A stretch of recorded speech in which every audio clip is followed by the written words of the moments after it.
بسم الله الرحمن الرحيم. الحمد لله رب العالمين، والصلاة والسلام على رسوله الكريم، اما بعد۔ اللہ تبارک و تعالیٰ پر حمد و ثنا اور اس کے نبی کریم صلی اللہ علیہ وسلم پر بے شمار بے حد بے عدد درود و سلام کے بعد، محترم ناظرین، نبوی وصیتیں کے نام سے اس سلسلہ وار پروگرام میں ہم آپ کی خدمت میں حاضر ہیں۔ السلام علیکم ورحمۃ اللہ وبرکاتہ۔ ناظرین، آپ صلی اللہ علیہ وسلم کی وصیتوں میں سے ایک اہم وصیت پڑوسیوں کے ساتھ احسان کرنا، یہ آپ کی وصیت ہے اپنی امت کو۔ اس سلسلے میں ایک حدیث جو کہ معجم طبرانی کبیر کی روایت ہے، حدیث کے راوی حضرت ابو امامہ رضی اللہ عنہ ہیں، فرماتے ہیں کہ میں نے رسول اللہ صلی اللہ علیہ وسلم کو فرماتے ہوئے سنا،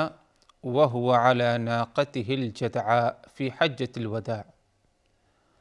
آپ صلی اللہ علیہ وسلم کو اس وقت یہ بات کہتے ہوئے سنا جب آپ حجۃ الوداع کے موقع پر اپنی جدعاء اونٹی پر کیا ہے سوار تھے۔ آپ نے کہا اس موقع پر، اوصیکم بالجار، میں تمہیں پڑوسیوں کے بارے میں وصیت کرتا ہوں کہ تم ان کے ساتھ احسان کرنا۔ آگے فرمائے حضرت ابو امامہ نے،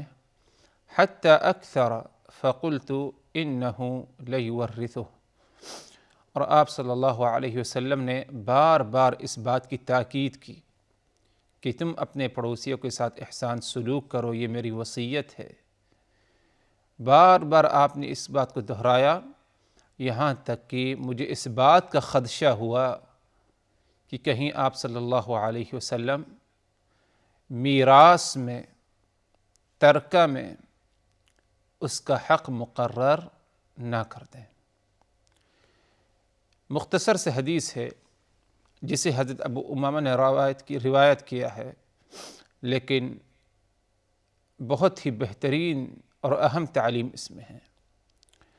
حضرت ابو امامہ فرماتے ہیں کہ سمعت رسول اللہ صلی اللہ علیہ وسلم وهو على ناقته الجدعاء في حجۃ الوداع، میں نے آپ صلی اللہ علیہ وسلم کو فرماتے ہوئے سنا جب آپ جدعاء سواری پر تھے، اونٹنی پر سوار تھے حجۃ الوداع کے موقع پر۔ جدعاء کسے کہتے ہیں؟ جدعاء عربی زبان میں کہتے ہیں ایسے جانور کو یا ایسے اونٹ یا اونٹنی کو جس کا کان کاٹ دیا گیا ہو بیچ میں سے، اسے کیا ہے جدعاء کہا جاتا ہے۔ آپ صلی اللہ علیہ وسلم کی جو سواری تھی اس کی یہی کیفیت تھی، یہی اس کی صفت تھی، اور یہ اس کی ایک علامت تھی کہ وہ جدعاء تھی۔ اور حجۃ الوداع کے موقع پر آپ صلی اللہ علیہ وسلم اسی سواری ہی پر کیا ہے سوار تھے۔ ادھر ایک بہت ہی قابل غور بات یہ ہے حضرات کہ صحابہ کرام آپ صلی اللہ علیہ وسلم کی ایک ایک حرکت، آپ صلی اللہ علیہ وسلم کے ایک ایک معمول، ایک ایک عمل کو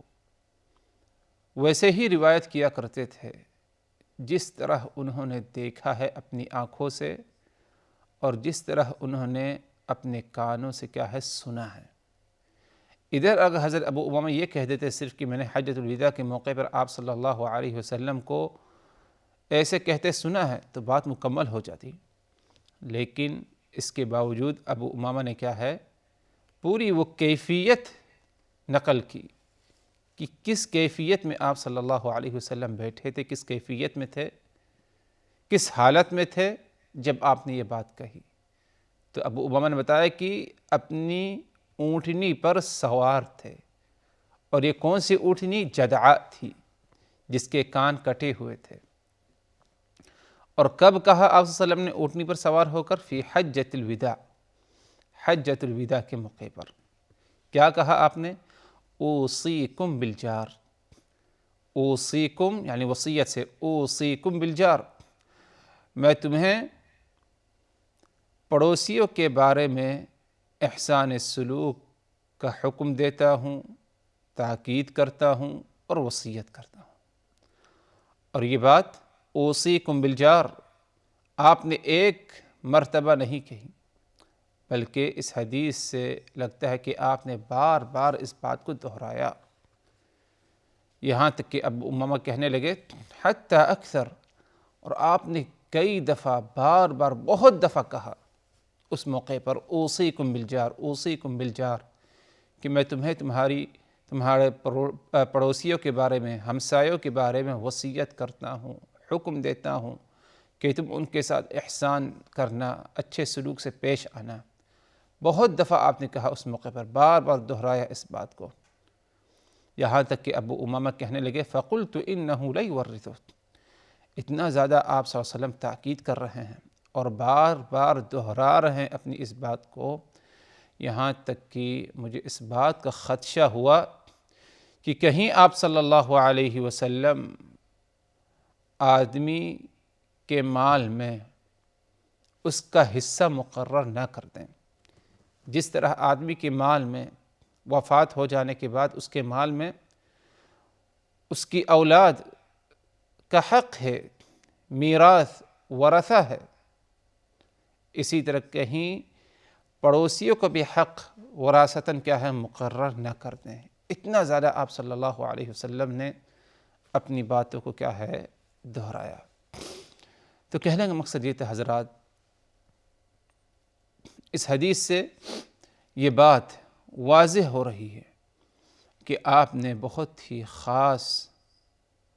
طور پر تاکید کی کہ ہر ایک اپنے پڑوسیوں کے ساتھ، اپنے ہمسایوں کے ساتھ احسان سلوک کے ساتھ پیش آئے، ان کے ساتھ اچھا سلوک، اچھا برتاؤ اپنائیں۔ یہ آپ صلی اللہ علیہ وسلم نے اس کا کیا ہے، ہمیں تاکیدی حکم دیا ہے۔ اور پڑوسیوں کے ساتھ احسان کرنا، اس کا کیا مقام و مرتبہ ہے، اور آپ صلی اللہ علیہ وسلم کی اس وصیت کی کیا اہمیت ہے، اگر دیکھا جائے تو دیگر کچھ نصوص ایسے ملتے ہیں قرآن و سنت کے، جس سے ہم اس نتیجے پر پہنچتے ہیں کہ پڑوسیوں کے ساتھ احسان کرنا یہ ایمان کے تقاضوں میں سے ایک اہم تقاضا ہے، ایمان باللہ کا ایک اہم حصہ ہے، یعنی یہ کوئی معمولی عمل نہیں ہے، بلکہ ایمان جس کی بنیاد پر دنیا اور آخرت کی کامیابی ہے، یہ ایمان مکمل کب ہوگا؟ جب اس کے تقاضوں کو پورا کریں۔ اور مختلف جو ایمان کے تقاضے ہیں ان میں سے ایک تقاضا یہ ہے کہ ہم اپنے پڑوسیوں کے ساتھ، اپنے ہمسایوں کے ساتھ اچھا سلوک، اچھا برتاؤ کریں۔ اسی لیے ایک روایت میں آتا ہے کہ آپ صلی اللہ علیہ وسلم نے فرمایا من کان یؤمن باللہ والیوم الآخر فلیکرم جارہ، جو شخص اللہ پر اور یوم آخرت پر ایمان رکھتا ہے، کوئی ایک شرط ہے، جو شخص اللہ پر ایمان رکھتا ہے اور یوم آخرت قیامت کے دن پر ایمان رکھتا ہے، فلیکرم جارہ، تو اسے چاہیے کہ اپنے پڑوسی کی عزت کرے۔ تو آپ نے ایمان کے مکمل ہونے کی شرط رکھی ہے، علامت بتائی ہے کہ جو ایمان رکھتا ہے اللہ پر، یوم آخرت پر ایمان رکھتا ہے، فلیکرم جارہ، تو اسے چاہیے کہ اپنے پڑوسیوں کے ساتھ کیا ہے، احسان کرے اور ان کی عزت کرے۔ ایک موقع پر اور فرمائے آپ صلی اللہ علیہ وسلم نے واللہ لا یؤمن، واللہ لا یؤمن، واللہ لا یؤمن، اللہ کی قسم ہے وہ ایمان نہیں رکھتا۔ پھر کہا دوبارہ آپ نے اللہ کی قسم ہے کہ وہ شخص ایمان نہیں رکھتا۔ پھر کہا آپ نے تیسری مرتبہ اللہ کی قسم وہ شخص ایمان نہیں رکھتا۔ صحابہ کرام نے کہا من یا رسول اللہ، وہ کون ہے اللہ کے رسول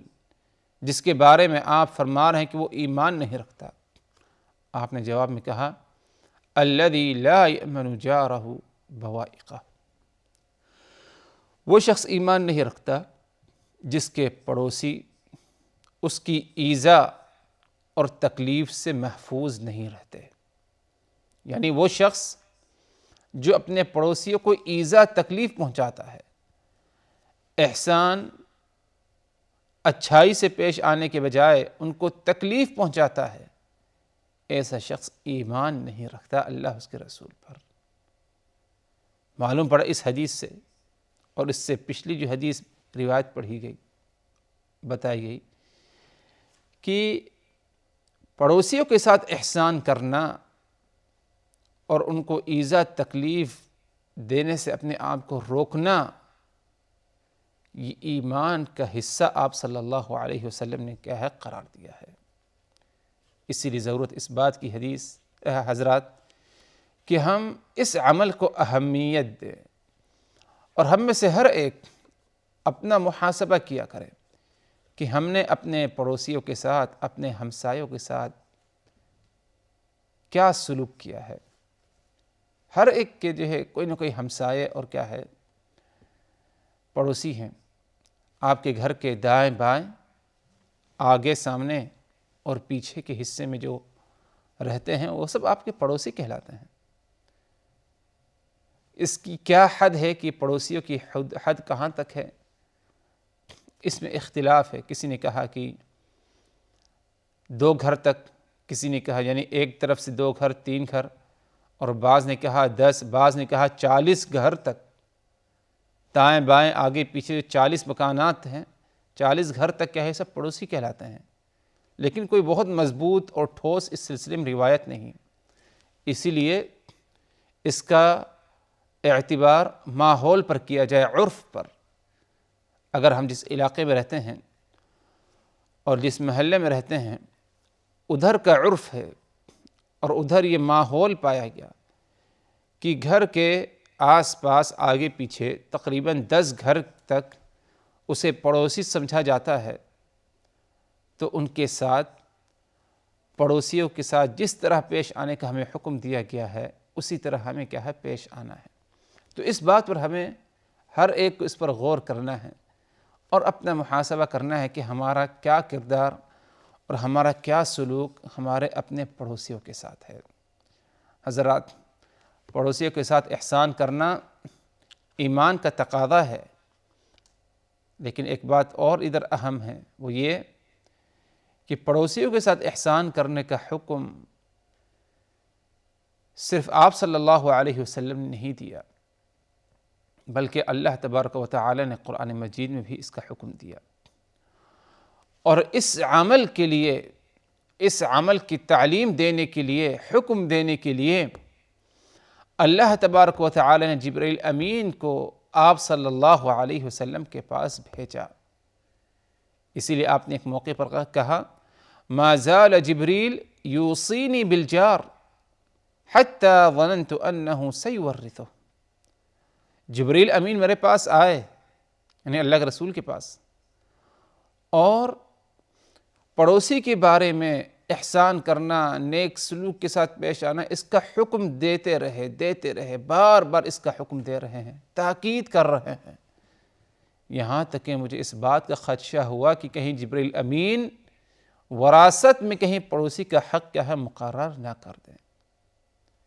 یہ پیغام جبریل امین اللہ تبارک و تعالیٰ کی طرف سے لے کر رسول اللہ صلی اللہ علیہ وسلم کے پاس آئے،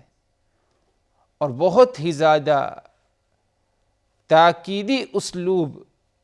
اختیار کیا جبریل امین نے اس پیغام کو کیا ہے پہنچانے کے لیے۔ رہی بات حضرات کہ اگر پڑوسی کے ساتھ احسان کرنا، نیک سلوک کرنا اتنا اہم عمل ہے، ہمسایوں کے ساتھ احسان کرنا اتنا عظیم عمل ہے، تو احسان کا طریقہ کیا ہونا چاہیے؟ وہ کون سے اعمال ہیں جن کے ذریعے پڑوسیوں کے ساتھ احسان ہو سکے گا؟ کئی اعمال اس سلسلے میں ہیں جن میں سے بعض کا ذکر